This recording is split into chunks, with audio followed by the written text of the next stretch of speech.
Queridos amigos, uma boa noite a todos, sejam muito bem-vindos e um particular abraço carinhoso àqueles nossos irmãos e amigos que nos assistem a partir do sistema de transmissão desta igreja, que possam também ser muito bem-vindos a este momento de partilha da Palavra de Deus. Guida, muito obrigado pela forma muito agradável como nos conduziu neste início, quase que valia a pena, já podíamos ir para casa, fomos abençoados também por este bom momento de louvor e por este momento de intercessão pela família Espírito Santo e também pelas pessoas que, enfim, estão a passar por lutas muito, muito significativas na sua vida. Quando a nossa irmã Guida há instantes dizia que 60 famílias estão a viver o luto apenas por causa da situação do Covid, podemos dizer que para essas 60 famílias hoje está a ser o pior dia, provavelmente, das suas vidas. Mas, meus queridos irmãos e prezados amigos, nós, efetivamente, temos na Palavra do Senhor a orientação e, sobretudo, o conforto necessário para cada uma das vicissitudes da existência humana. Eu louvo muito a Deus, porque cada vez que nós abrimos a Bíblia... Perdão, isto não é Covid, isto foi apenas um desajuste aqui entre o esôfago e a epiglote. De maneira que, dizer-vos, queridos amigos, sempre que nós abrimos a Bíblia, nós podemos verdadeiramente encontrar, da parte do Senhor, orientações que nos permitem não só tomar decisões sábias, mas, sobretudo, também encontrarmos, da parte de Deus, conforto e encorajamento para os momentos que estamos a viver na nossa existência, quaisquer que sejam eles, qualquer que seja o momento histórico da nossa vida ou qualquer que seja o contexto profético em que estejamos a viver na história deste planeta. O texto que gostaria de convidar-vos hoje a estudarmos encontra-se no Evangelho de São Mateus, no capítulo 26. Aqueles que se devem recordar da última meditação que partilhei com a Igreja numa quarta-feira, devem-se recordar que estávamos justamente a estudar o capítulo 26, só que o fizemos desde o verso 1 até o verso 14, e agora nós vamos falar um pouquinho a respeito do verso 16, ou do verso 17 até o verso 30, que é justamente a descrição que Mateus faz da última ceia que Jesus tem com os seus discípulos. E o título da meditação desta noite poderia muito bem ser Revelações perturbadoras à mesa. O meu avô paterno tinha o hábito de pedir à família que à mesa não conversassem. Eu nunca entendi muito bem isto, mas com o passar do tempo comecei a prescrutar algumas das motivações que poderiam estar no coração daquele homem nascido no ano de 1910. E o meu avô Sebastião, ele tinha justamente o costume de fazer com que a família ao redor da mesa tivesse um silêncio absoluto. Não se conversava, não se dizia nada à mesa. E desta forma, então, acredito que às vezes ao redor da mesa coisas boas podem ser ditas, e isto poderá certamente ajudar na digestão, mas se notícias ruins forem trazidas para cima da mesa, provavelmente isto poderá ser causa de má disposição e, sobretudo, de uma digestão muito complicada. Mas nesta refeição que Jesus ia tomar com os seus discípulos, ele não poderia adiar os assuntos que tinha que tratar. Um deles era justamente a identificação do traidor, e o outro tinha que ver com a identificação da missão para a qual Jesus tinha vindo a este mundo. Se nós pudermos pensar neste texto, vamos perceber que os dois temas, na realidade, eles poderiam facilmente se fundir num só. Mas vamos começar a leitura do texto e depois analisaremos as lições que este episódio tem a nos ensinar. Então, Mateus, capítulo 26, o verso 17 em diante, diz assim Mateus: E no primeiro dia da festa dos pães asmos, chegaram os discípulos junto de Jesus, dizendo: onde queres que façamos os preparativos para comeres a Páscoa? E ele disse: ide à cidade, a um certo homem, e dizei-lhe: o mestre diz, o meu tempo está próximo, e em tua casa celebrarei a Páscoa com os meus discípulos. E os discípulos, então, fizeram como Jesus lhes ordenara e prepararam a Páscoa. Chegada a tarde, assentou-se Jesus à mesa com os 12. Vamos parar aqui um instantinho e analisar alguns aspectos. Era costume, da parte dos judeus, sempre que podiam, celebrar a cerimónia da Páscoa, celebrar o jantar da Páscoa, dentro dos limites da cidade de Jerusalém. E Jesus, porque esta seria a última Páscoa que ele celebraria com os seus discípulos, fez questão justamente de o fazer dentro das muralhas. Mas há um detalhe interessante, é que Jesus pede aos seus discípulos que vão até à casa de uma determinada pessoa. Provavelmente este homem conhecia Jesus, provavelmente este homem estava familiarizado com os ensinamentos de Jesus, e a ordem que é dada ou o pedido que é feito o tempo do mestre está próximo.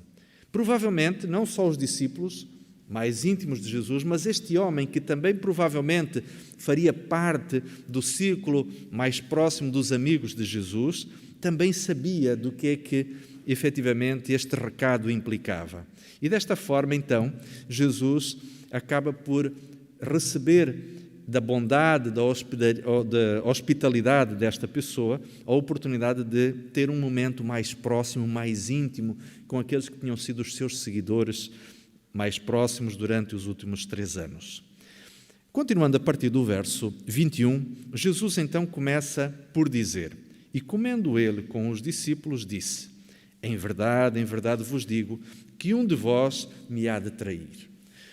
Reparem, esta afirmação, ela é por demais solene, e mais ainda do que solene, ela é bombástica. Imaginem uma conferência de imprensa em que toda a comunicação social está reunida e alguém se apresenta diante das câmaras, diante dos microfones da comunicação social para dizer alguma coisa que ninguém esperava, alguma coisa que é verdadeiramente vergonhosa, um escândalo nacional. Aquilo que Jesus estava efetivamente a fazer aqui era a lançar uma bomba para cima dos discípulos. Na realidade, quando nós estudamos os últimos dias da vida de Jesus, percebemos que Cristo andava particularmente pesaroso. Poderíamos dizer ainda mais, Jesus andava com um semblante de fato carregado, não como se estivesse zangado com as pessoas ou amuado por alguma coisa que lhe tivesse acontecido, mas a consciência do que ele haveria de viver nas horas seguintes fazia com que ele vivesse cada momento, cada hora, desse cada passo com a solenidade, com a urgência, com a carga emocional semelhante talvez àquela que um condenado no corredor da morte experimentaria. Talvez mais ainda, porque Jesus não estaria apenas à beira de uma execução. Jesus carregava nos seus ombros a culpa da humanidade toda. Todos os seres que já tinham vivido até aquele momento e todos aqueles que haveriam de viver até ao final da história da Terra. Cristo carregava o sentimento e a responsabilidade de salvar toda uma humanidade de milhões e milhões e milhões de pessoas. Isto não era efetivamente fácil. É verdade que os 12 discípulos poderiam andar quase que anestesiados pela ignorância que os mantinha um tanto alienados da realidade que Jesus estava a viver, mas por mais ingênuos, por mais desligados que aqueles homens fossem, por mais desconectados que eles fossem com a messianidade de Jesus, naquele momento eles tinham a consciência de que alguma coisa solene estava para acontecer. Naquele jantar existia um ambiente carregado. Não era como nos outros dias em que Jesus transmitia uma serenidade, uma paz, uma alegria serena. Havia algo, diríamos assim, que o Mestre pesava sobre ele e que pesava uniformemente sobre todos os que ali estavam. Eles poderiam não entender o que estava para acontecer, mas a sensação efetivamente era sentida. Recordo-me quando era criança, quando alguma coisa não estava bem com a minha mãe, mesmo que eu não entendesse muito bem as questões de adultos, eu acabava por sentir aquele aperto no estômago, aquela ansiedade, aquela necessidade de fazer com que tudo estivesse bem para que o sofrimento dos adultos, sobretudo o sofrimento da minha mãe, pudesse ser de alguma forma atenuado. Eu imagino os discípulos ali com os olhos arregalados, tentando cada um deles perceber o que poderia fazer de maneira a poder diminuir aquele sentimento de ansiedade e aquela situação de tristeza que estava no ar, que se podia apalpar com as pontas dos dedos. E quando Jesus faz efetivamente esta declaração, dizendo: em verdade vos digo que um de vós me há de trair, é como se alguma coisa se tivesse partido. É como se um estalo surdo tivesse atingido brutalmente a mente de cada um daqueles discípulos. E a Bíblia diz-nos, no verso 23, no verso 22, e entristecendo-se muito, cada um deles começou a dizer: porventura sou eu, Senhor? E Jesus volta novamente a dizer algo. Jesus acrescenta mais uma informação. E o verso 23 diz: e respondendo, disse: o que mete comigo a mão no prato me há de trair. Meus queridos, a traição é alguma coisa extremamente dolorosa. Quem já passou por uma experiência dessas pode descrever o sentimento de abandono, o sentimento de perda de respeito próprio que decorre de uma traição. Eu não estou a falar apenas de uma traição matrimonial, estou a falar de uma traição de um amigo que simplesmente conta um segredo que lhe foi confidenciado, ou uma pessoa que julgava poder colocar a sua confiança e a sua amizade noutra, mas que em determinado momento sente que ela foi defraudada nas suas expectativas. Ou quem sabe um membro de igreja que, por confiar num líder ou até no seu pastor, se sente perdido e abandonado quando as suas expectativas acabam por sair goradas. A traição é alguma coisa que marca, é alguma coisa que dói, é alguma coisa que fere, é alguma coisa que se instala na nossa mente como uma memória que é difícil de arrancar da pele, como uma tatuagem ou como uma cicatriz que fica permanentemente guardada ou marcada no nosso corpo. A traição é alguma coisa que tem que ver com uma das mais terríveis experiências que alguém pode viver. E quando Jesus fala de que alguém o haveria de trair, efetivamente todos os discípulos acabaram por recuar ou recuperar nas suas memórias alguma experiência dolorosa associada a uma traição. E estes homens percebem a gravidade daquilo que estava em pauta. Eles percebem a gravidade porque eles têm a noção de que o Mestre Jesus, pelo afeto e pelo amor que eles lhe têm, seria absolutamente indigno de sentir este tipo de situação ou de passar por este tipo de experiência.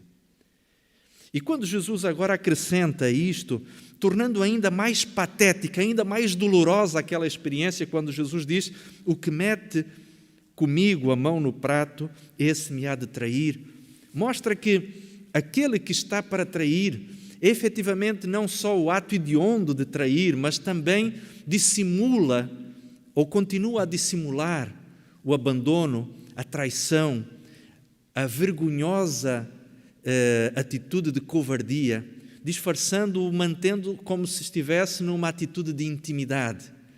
E quando Jesus diz isto, efetivamente, sem que Judas se apercebesse, ele, enfim, talvez, e a Sra. White explica que este momento foi um momento em que os discípulos, um a um, iam perguntando, e no meio daquela conversa, Jesus cada um deles a perguntar: Senhor, será que sou eu? Será que sou eu? Será que serei eu o traidor? E no meio desta situação, desta pequena algazarra que se forma ali, naquele salão onde Jesus estava a passar, o cenáculo, onde Jesus estava a passar a última ceia com os discípulos, diz que Judas, sem se aperceber muito da situação, talvez imbuído nos seus pensamentos associados, diríamos assim, a todo o processo de traição e de entrega do Mestre, ele efetivamente vai e estende a sua mão para molhar o pedaço de pão que tinha na mão e junto com Jesus, e não se apercebe do que estava acontecendo. E no verso 24, então, Jesus ainda acrescenta uma nova informação, e Jesus com ternura na voz. E isto é que é talvez o aspecto mais interessante, é que Cristo não deixou em momento algum de fazer com que ao coração de Judas fossem enviadas ondas cada vez mais intensas de amor e de bondade, para que ele pudesse, de alguma forma, num ato derradeiro, do desespero e do próprio amor do coração de Deus, aceitar o perdão que Deus ainda estava disposto a lhe dar. E com lágrimas, podemos imaginar, com uma profunda ternura na voz, Jesus lamenta dizendo, em verdade, o Filho do Homem vai. Como acerca dele está escrito, mas ai daquele homem por quem o Filho do Homem é traído. Melhor lhe seria, bom seria para este homem que nunca houvesse nascido. E então Judas enche-se de coragem, enche-se de uma falsa modéstia, de uma falsa ousadia que estava impregnada de hipocrisia e pergunta, verso 25, porventura sou eu, Rabi? E Jesus, então, com igual dor no coração, lhe responde, tu o disseste. Sabem, a Sheryl White, ao comentar este episódio, ela diz que até aquele momento, Judas podia recuar. Até aquele instante havia perdão para Judas. Mesmo ele já tendo recebido as 30 moedas, mesmo ele já tendo feito o pacto com os sacerdotes, mesmo ele já tendo combinado tudo, mesmo que o processo fosse irreversível, a maravilha da graça de Deus é que o Pai, Jesus Cristo, a divindade, estava disposta a perdoar aquele homem. E a sua vida não teria sido em vão. Mas como o Evangelho de João descreve, depois de Jesus o ter identificado, ele, vaidosa e arrogantemente, levanta-se e abandona aquele local para, enfim, concretizar todos os seus planos. E no momento em que ele saiu daquele espaço, em que ele saiu daquele cenáculo, o seu destino estava selado para toda a eternidade. E, queridos amigos, quando pensamos em Judas, normalmente imaginamos alguém com um caráter tão vil, com características emocionais e espirituais tão retorcidas, que imaginamos que, de fato, Judas era o expoente máximo de toda a maldade, de toda a perversão. Não se poderia chegar mais profundo do que Judas, mas deixem-me dizer-vos uma coisa. Se nós tivéssemos podido, de alguma forma, viver entre os discípulos, provavelmente olharíamos para Judas como o mais promissor de todos eles. Quem sabe Judas, se fosse membro da nossa igreja, seria uma pessoa de prestígio, seria uma pessoa respeitada na nossa comunidade, por ter posturas equilibradas, por ter atitudes politicamente corretas, por ser uma pessoa cuja religiosidade não era nem o extremismo dos zelotas, dos extremistas daquela altura, e nem também o liberalismo dos publicanos.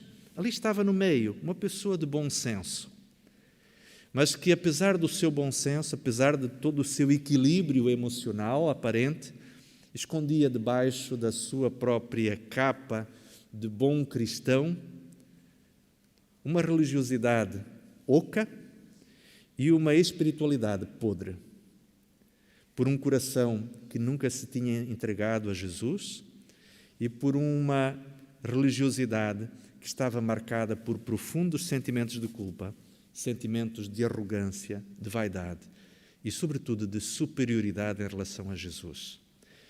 É interessante, e nós não vamos agora ler esse texto, mas se formos ao Evangelho de João, ao capítulo 6, no finalzinho do capítulo, vamos perceber que Jesus, em determinado momento, faz por 2 ocasiões citação ao fato de que um dos 12 discípulos o haveria de trair. E na última citação que Jesus faz, já no verso 70, Cristo afirma mesmo que aquele é o filho do diabo. Não porque Jesus o estivesse a ofender gratuitamente, mas estava a dizer que pela sua espiritualidade, pela sua identidade espiritual, ele se aparentava mais com Satanás do que propriamente com Deus. E aqui, nesta ocasião já, embora Jesus tivesse a intenção de cativar o coração de Judas, ele começou a vincar de forma cada vez mais convicta o seu distanciamento em relação a Jesus. E a grande questão, queridos irmãos e amigos, que se coloca aqui neste momento é justamente esta. Qual tem sido, diríamos assim, a nossa própria postura? Como tem sido o nosso relacionamento com Jesus? Eu não estou a dizer da nossa atitude social dentro da igreja, do nosso posicionamento em termos de opiniões dentro daquela que é a nossa comunidade. Estou a falar daquilo que só Jesus consegue ver, daquilo que só Deus efetivamente consegue enxergar. Existe no nosso coração sentimentos de vaidade, sentimentos de superioridade em relação a este ou aquele.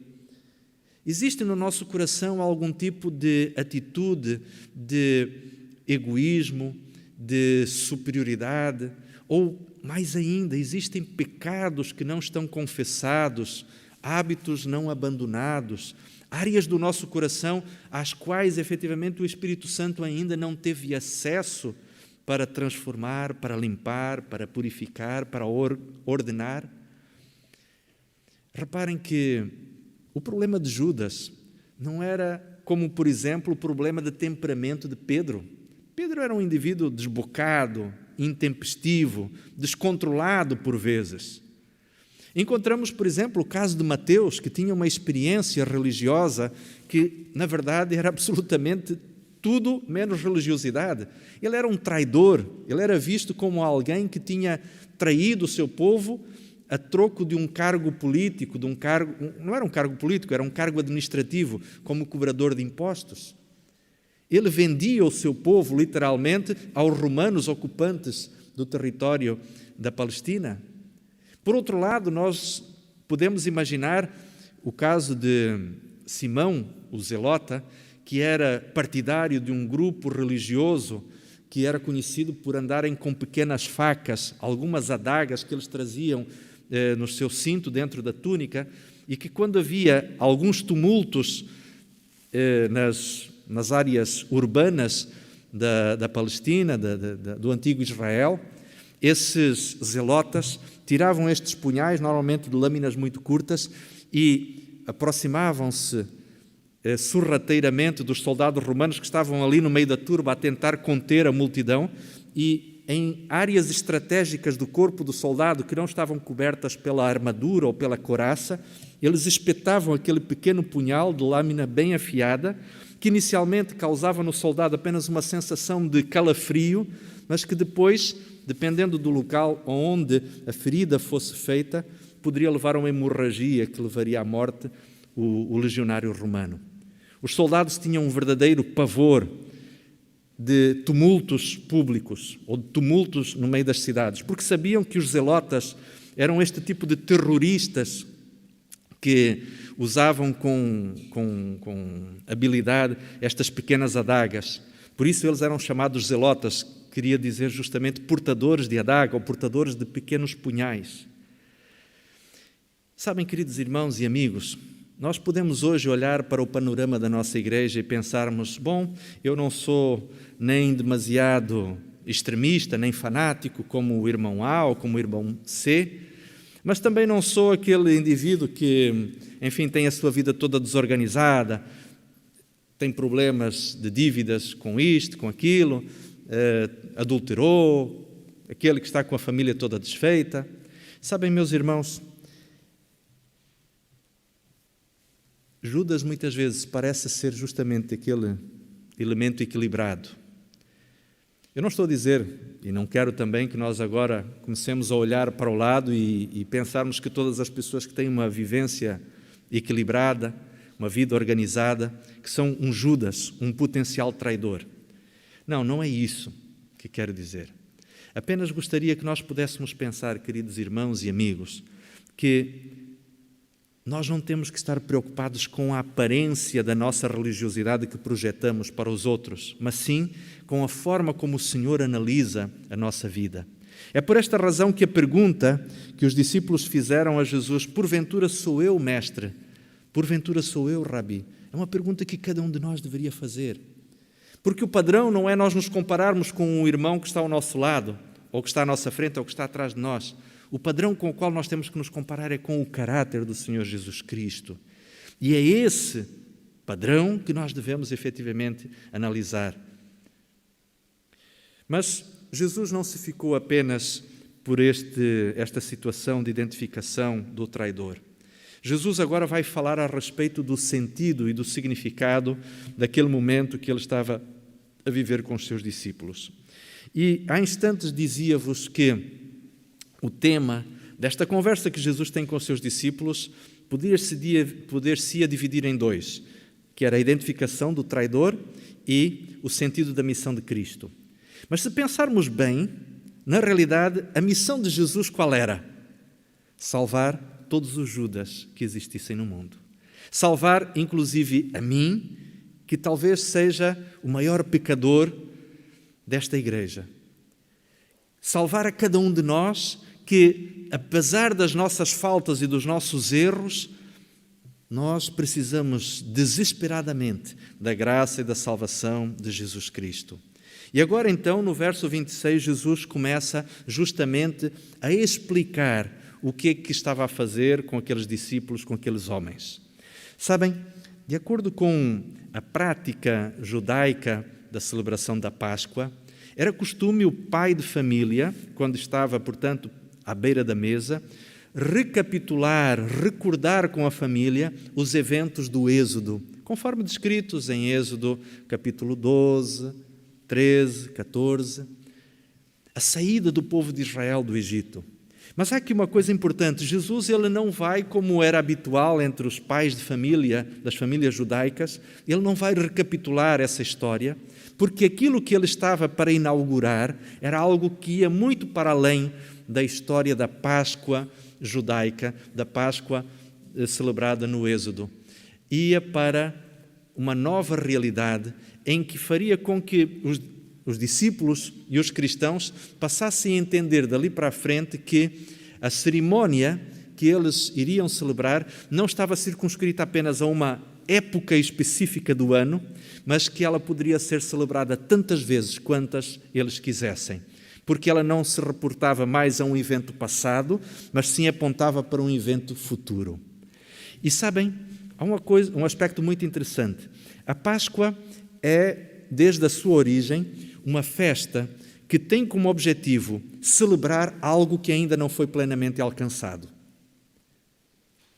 Porque, lembrem-se do seguinte, em Êxodo 12, Deus deu orientações aos hebreus para que comessem o cordeiro com ervas amargas e com pão sem fermento, celebrando a sua libertação, mas efetivamente eles ainda eram escravos no Egito. Moisés disse-lhes que eles deveriam comer à noite com sandálias nos pés, com turbantes na cabeça, com as roupas cingidas por cintos, como se estivessem a preparar-se para sair, os pais, os homens da casa, com cajados nas mãos e com mochilas às costas. Esta era a forma como a Páscoa deveria ser celebrada. Esta era a maneira como o jantar festivo da Páscoa deveria ser comido, preparados para sair, como se estivessem a comer à pressa um lanche para que dentro de instantes saíssem. E agora, reparem, a ceia ou a Santa Ceia tem exatamente o mesmo cariz. Ela tem como objetivo levar-nos a celebrar uma coisa que ainda não aconteceu, mas que a certeza na promessa da palavra de Deus é tal que nós podemos antecipadamente já celebrar como algo que efetivamente aconteceu.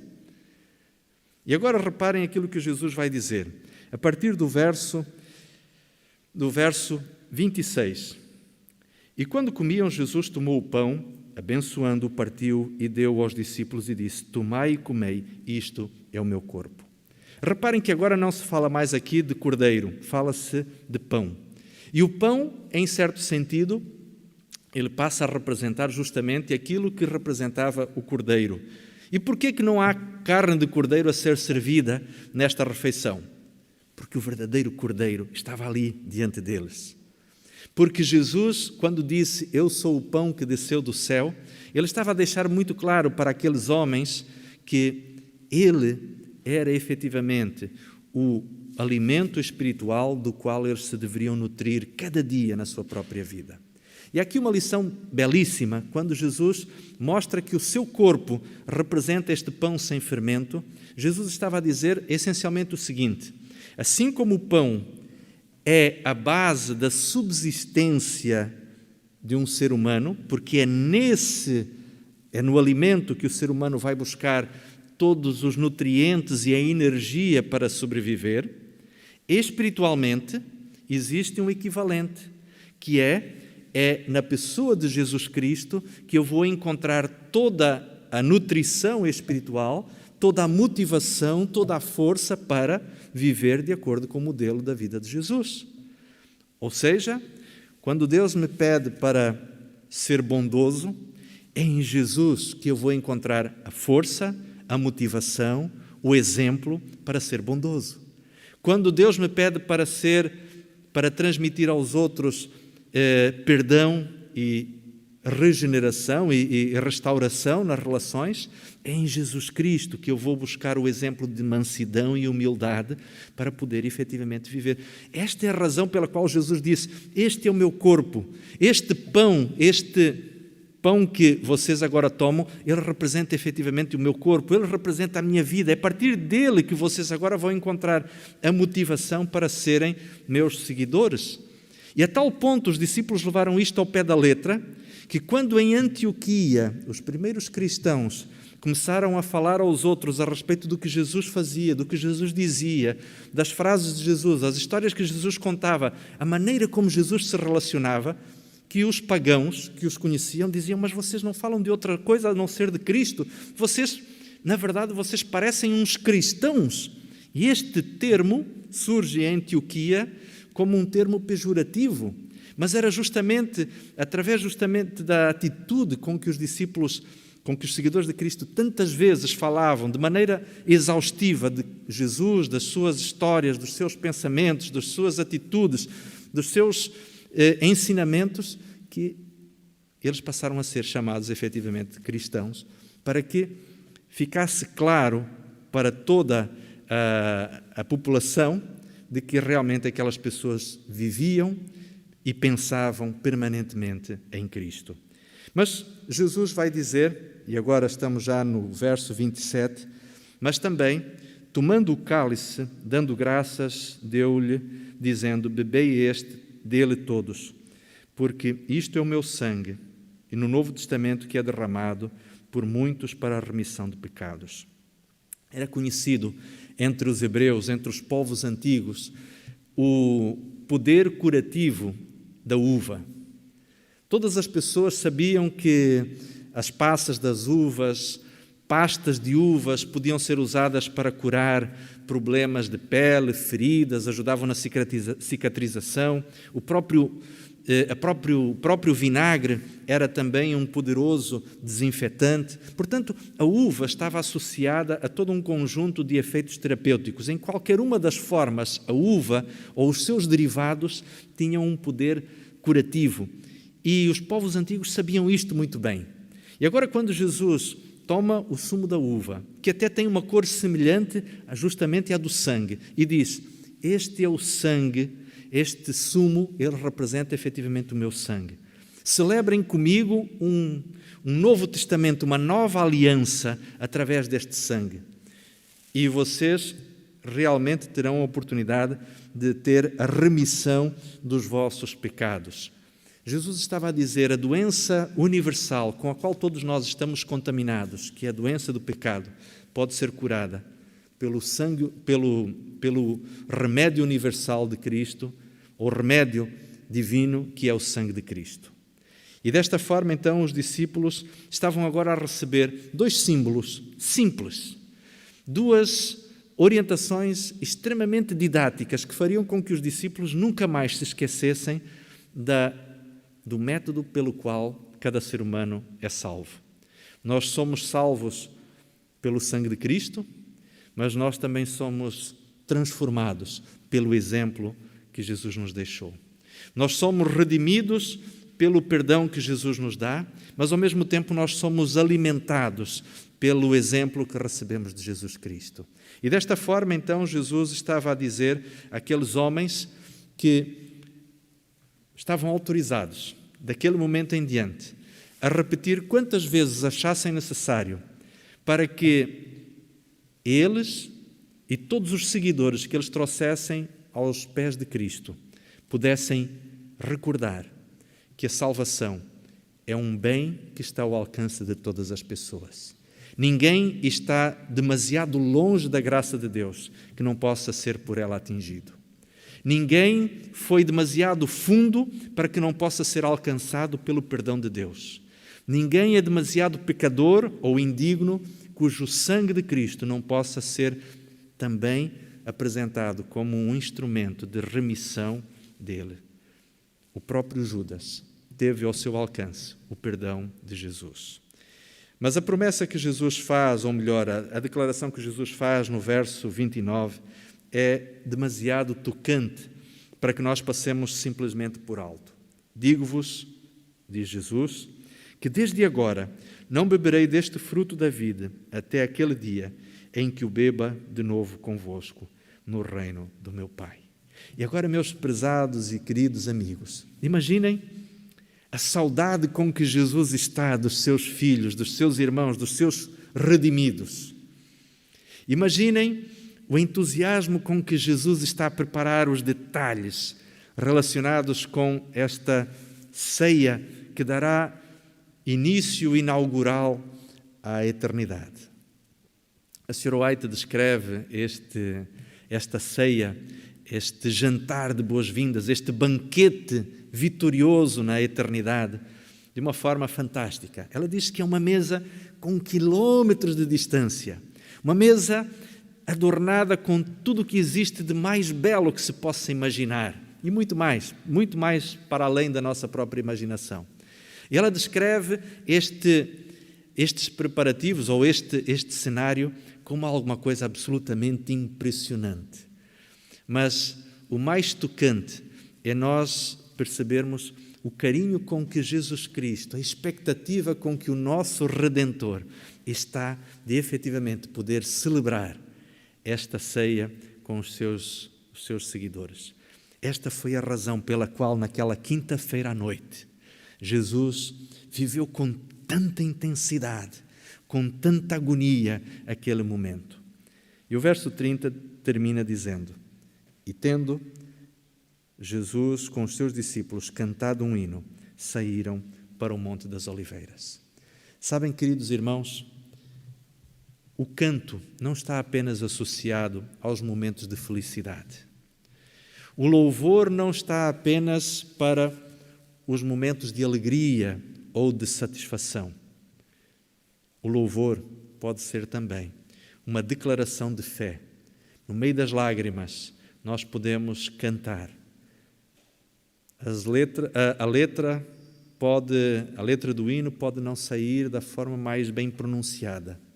As notas podem não ser as mais afinadas, mas certamente o louvor que procede de um coração que ainda em lágrimas reafirma a sua fé no Redentor será profundamente aceito pelo nosso Salvador, pelo nosso Deus.